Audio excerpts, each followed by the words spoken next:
Okay, so again, hello everyone. I'm back with one more example that is related to filter function only. But earlier it was like in filter function we have used a lambda function.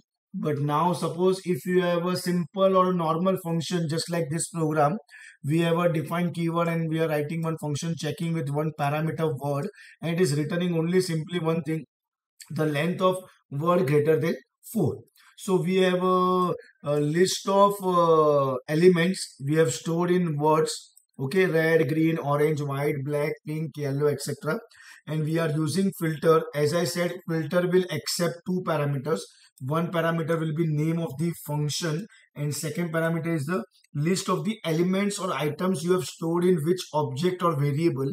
So what will happen from the words, one by one, like one element will be given to this function, and it will check if it is greater than 4, then obviously it will store in the result, that is this variable. And also we are converting our answer into list form, so one by one it will be in the form of list only.